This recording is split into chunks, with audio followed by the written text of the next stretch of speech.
Welcome to Our Weird World. I'm your host, John Henson, and today, looking at one story this week. I feel like after like the first year or so, I started just combining like at least 3 or more stories into a single episode because a lot of them were a little bit shorter and all of that. But sometimes we get one good big story. And that's what I have for you this week. The story of Terry Rasmussen. So not going to waste your time anymore. Let's jump into it.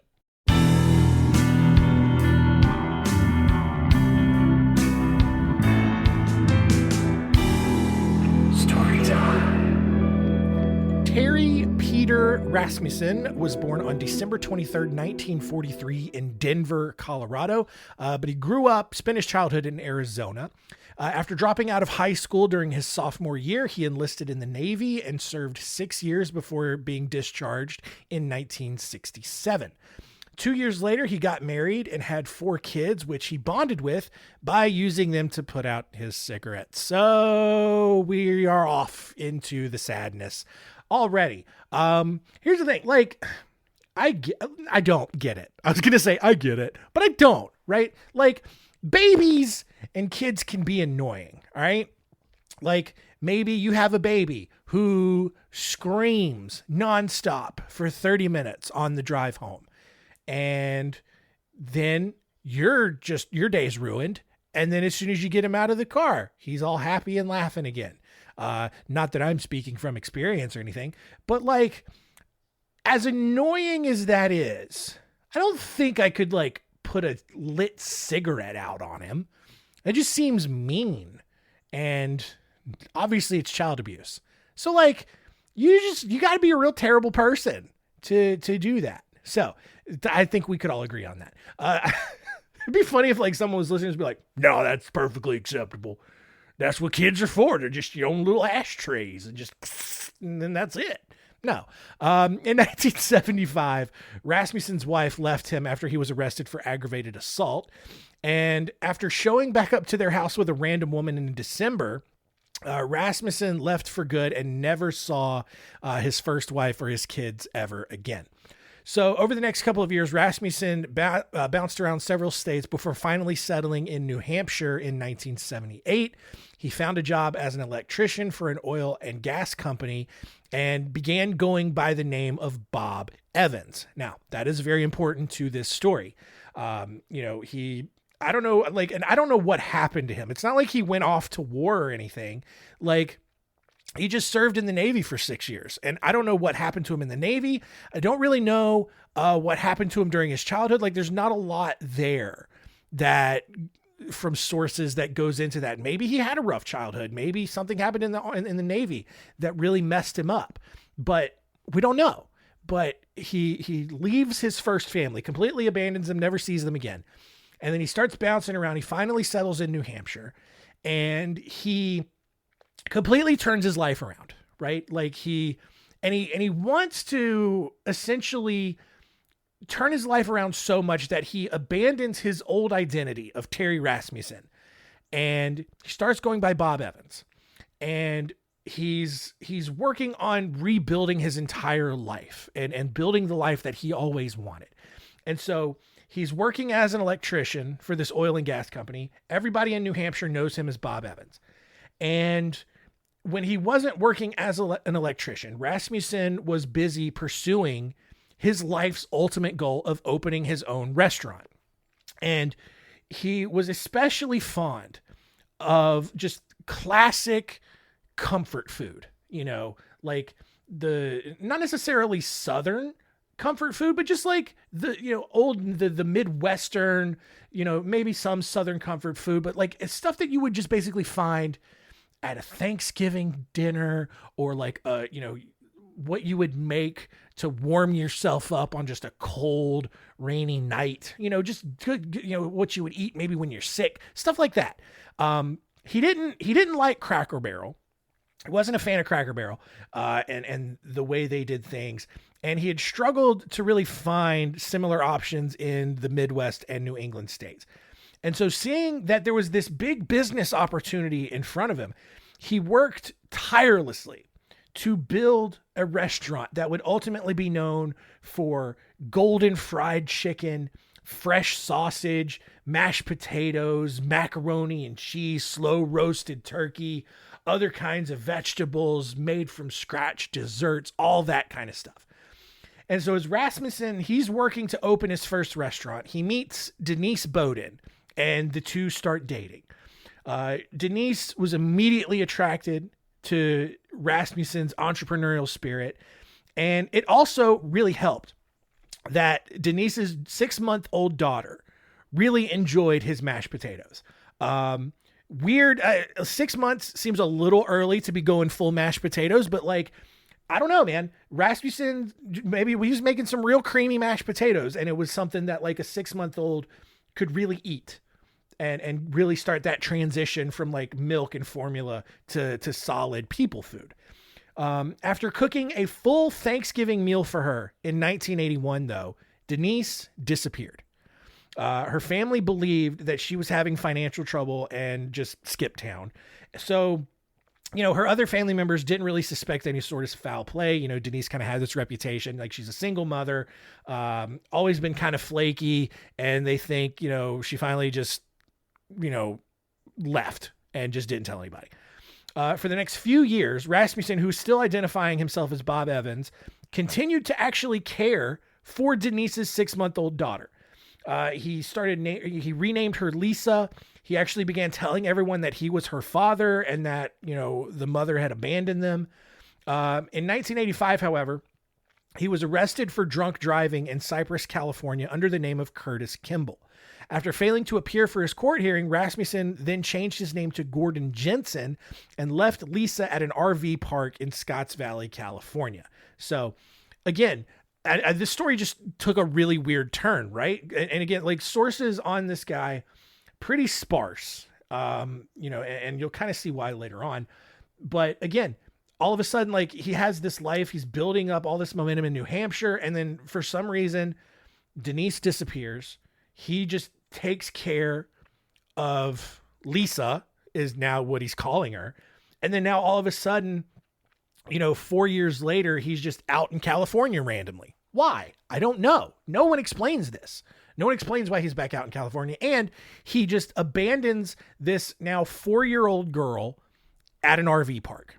Now, while all of that is going on, and maybe this explains why he was in California, while all of that was going on, authorities back in New Hampshire had recently found the bodies of Marilise Honeychurch and 6-year-old Marie Vaughn stuffed inside a barrel in Bear Brook State Park near Allenstown, New Hampshire.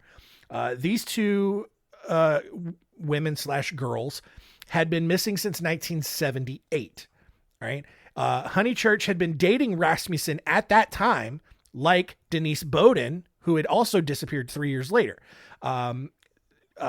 Honeychurch had also disappeared on Thanksgiving Day after Rasmussen had made a remarkable Thanksgiving dinner for her. So, authorities don't really know this yet, but now you can kind of see the picture that is starting to form, right? So, 1978 is when Rasmussen showed up in New Hampshire. And before he starts turning his life around, right, he actually starts dating Marilise Honeychurch. And, at this point, like, he hasn't decided to start a restaurant yet. Like, he just enjoys cooking. And so he makes this big Thanksgiving meal for Marilise. And then that night she disappears. 3 years later, now he's dating Denise, and the same pattern again. He makes this big Thanksgiving dinner. Denise disappears. Fast forward real quick, all the way to 2000. Authorities then found a second barrel just 100 yards from where they had found the bodies of Honeychurch and Vaughn back in 1985. This barrel, however, contained the bodies of 1-year-old Sarah McWaters and an unidentified child that forensic scientists later discovered was actually Rasmussen's biological daughter. Who the mother of this daughter was, I'm not sure, but again, crazy, right? So now we're starting to see some things come together. So, go back to 1988, all right? 3 years after the first bodies are found in Bear Brook. Rasmussen was arrested under the name Jerry Mockerman for driving a stolen vehicle. And then when authorities found out who Rasmussen really was, he was actually like, they're like, oh, hey, you're the guy who abandoned your daughter at this RV park in California. And they give him a 3-year prison sentence for child abandonment, which is crazy because it really wasn't even his daughter. It was not biologically his daughter. It's crazy. Following his parole from this 3-year sentence, Rasmussen, again, he's like, okay, I really have to turn my life around. And, everything needs to start happening. Right.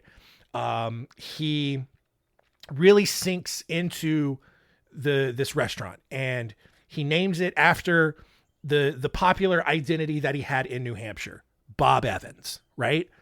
You've probably seen a Bob Evans restaurant somewhere, usually along the interstate. I know there are a handful around the Charlotte area. I've eaten at one before. Wasn't impressed. All right. Not my cup of tea.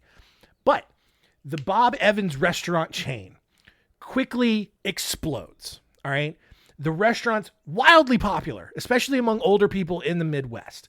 The sausage platters were the most popular items on the menu, which then led to Bob Evans Farms Incorporated, which was kind of the holding company that Rasmussen had to create to start franchising out the restaurants because people wanted a piece of this. Like it was incredible what was happening here. And he acquired Texas-based Owens Country Sausage as a way to keep up with the supply demands to keep all of his restaurants stocked with enough sausages. That sounds crazy, but that literally happened. Bob Evans Farms acquired a sausage company because their sausages were were so popular. I can't stress enough to you that is a true statement. All right, you can look it up on Wikipedia, which has a source attached to it. Don't trust Wikipedia. It's sourced. By 1999, Rasmussen, who was now going by Larry Vanner so as not to attract the attention that came with owning a restaurant chain worth hundreds of millions of dollars, which, I mean, his name wasn't even Bob Evans to begin with, but that's who a lot of people knew him as.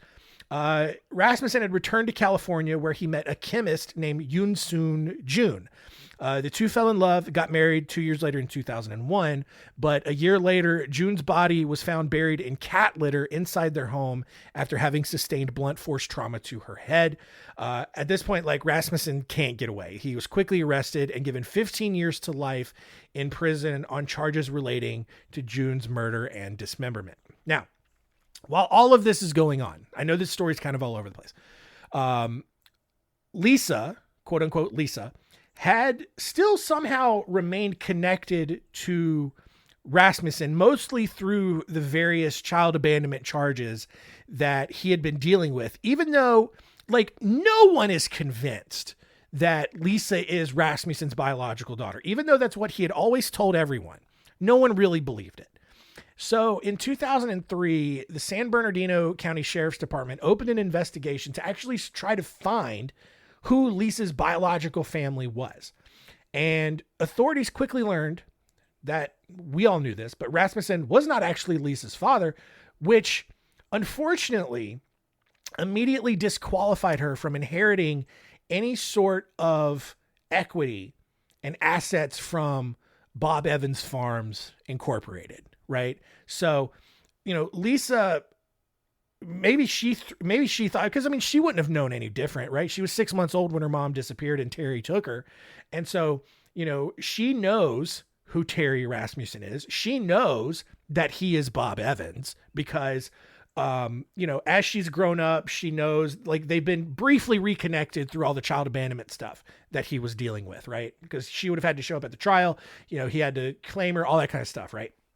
And so she knows, and she, if something were to happen to Rasmussen, she would inherit all of that, right? Because her mom still hasn't resurfaced. She's gone somewhere. She would be the one to take over Bob Evans, or at least, have the controlling namesake. Maybe she would have some CEOs and some corporate executives working on all of that, but she would be but because of the DNA testing now, authorities say, no, you two are not biologically related at all. This disqualifies you from any sort of Bob Evans, inheritance. Well, Terry Rasmussen ended up dying at age 67 on December 28th, 2010, while incarcerated at High Desert State Prison in California. Following his death, and he was in prison, obviously, for the charges relating to murdering Yoon Sun Jun.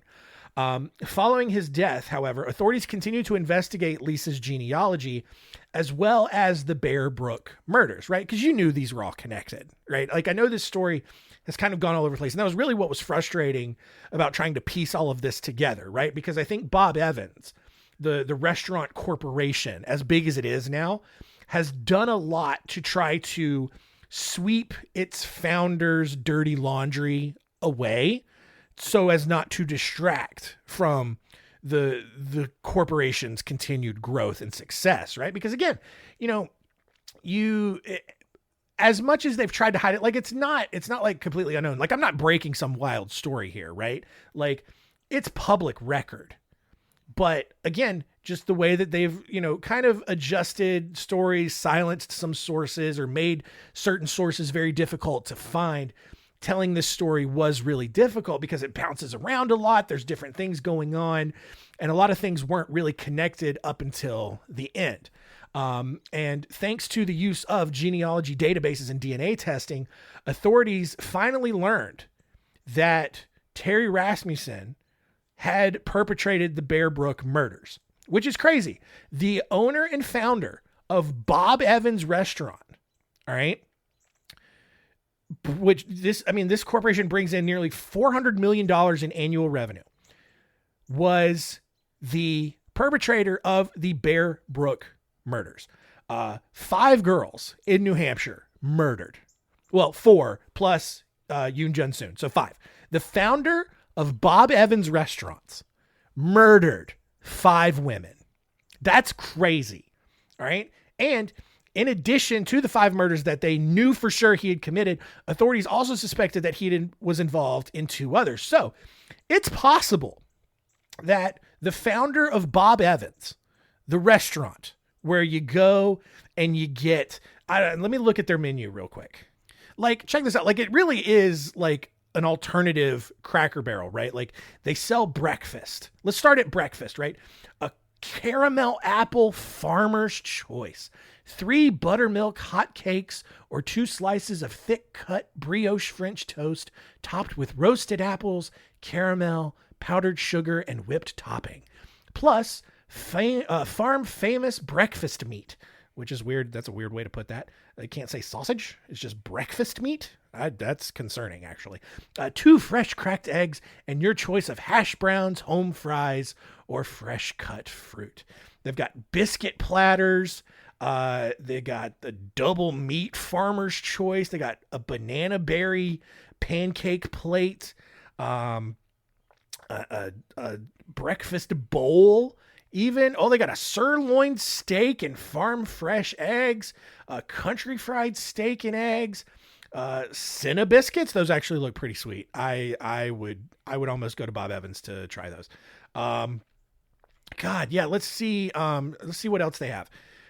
Turkey and chicken, Southwest avocado chicken. They got hand-breaded fried chicken, honey butter chicken, slow roasted turkey and dressing, grilled chicken, chicken and noodles, deep dish dinners. It looks basically like a chicken noodle soup, but without the soup, essentially. They got burgers. They got a double cheese pot roast dip. I know I'm dragging this out much longer. I'm actually just curious for myself. It's also lunchtime and I'm getting hungry. A little bit more. Sorry. We'll finish this up. Rancher barbecue beef dinner. Braised and barbecued beef layered atop crispy baby potatoes, cheddar, bacon, and ranch dressing, drizzled with sweet and smoky barbecue sauce, and topped with thick cut onion rings and green onions. Served with freshly baked dinner rolls. It's like a bowl. Fork tender pot roast. Like, how many restaurants serve pot roast? Not many. That's why the old people love going here. Mushroom and onion chopped steak, lemon pepper sole fillets, great Alaskan cod. They got, desserts, pumpkin pie, pecan pie, turtle cheesecake pie, a holy cow chocolate cake, all kinds of stuff. Anyway, you get it. All right. You get it. And the owner and the person who created that restaurant and that menu definitively murdered 4 women in New Hampshire, plus his wife in California, and also just abandoned a random lady. Now, the one missing piece from this is Denise Bowden, and she's one of the 2 people that they think he also murdered, because she's still never been found. She's never resurfaced. So again, just absolutely crazy that just a long-standing restaurant franchise in America was founded by a serial killer.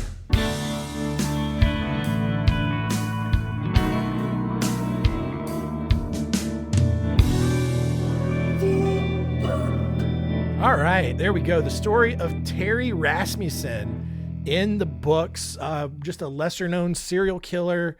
I really do think that the Bob Evans Incorporated, Bob Evans Farms or whatever, has really done a lot to try to kind of sweep a lot of this under the rug, to distance itself from its founder. A lot of corporations do this. They don't want to get canceled or anything like that. So let's recap though and see what we learned today.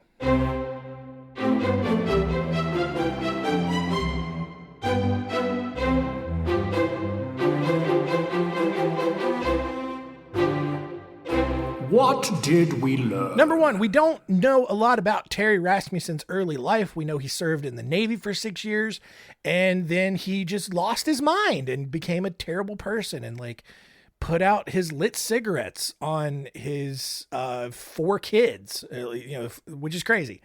Number 2, he eventually settled in New Hampshire, decided to turn his life around, became an entrepreneur, and opened the Bob Evans restaurant chain and franchise. And then number 3, for legal purposes, April Fools. Oh man, I hope you bought all of that hook, line, and sinker. I've got to clean some things up now. Rasmussen actually had nothing to do with the Bob Evans restaurant chain. That was just coincidence.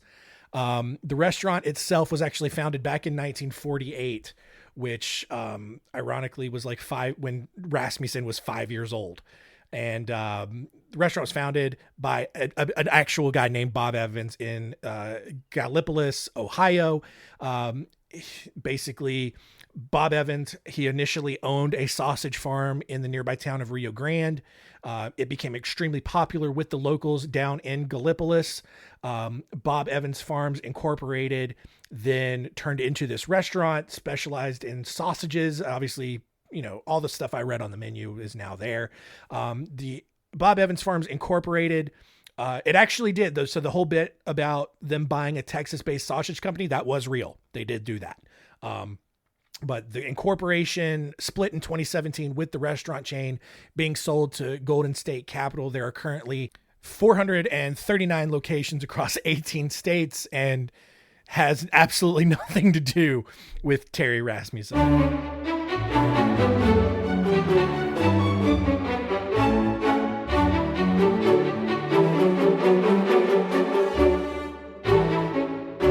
Are you mad at me? Like, the Terry Rasmussen story is still true. I just threw all that extra stuff about Bob Evans in there because this is the first time that April Fool's Day has been on a Monday. And so I had to. Like, if you've listened to this show for a while, you know that I'm prone to a really good misdirection every now and then. And so I saw that April Fool's was happening on a Monday this year. I had to go balls to the wall, full episode misdirection. And I feel pretty proud of myself. So hopefully it was convincing. Hopefully you feel silly and that you got. So that is it. Thank you. So hang on, wait a minute. I need to tell you what next week. Next week we're covering 2 stories. I'm not going to misdirect you at all, I don't think, but we're looking at the stories of 2 just terrible people. Kind of serial killers, but just generally awful people. We're looking at the stories of Tamara Samsonova and Marcus Wesson. So hopefully you're not too mad at me to not come back next week to listen to those, but thank you for continuing to listen. Let me know if I got you. All right. Reach out to me Let me know if I had you convinced, at least for a second, that the owner of Bob Evans Restaurants was actually a serial killer. That will make my day. So please let me know. And that's it. Thanks so much for listening. Keep telling all your friends. Hey, see if they fall for this crap, and keep it weird.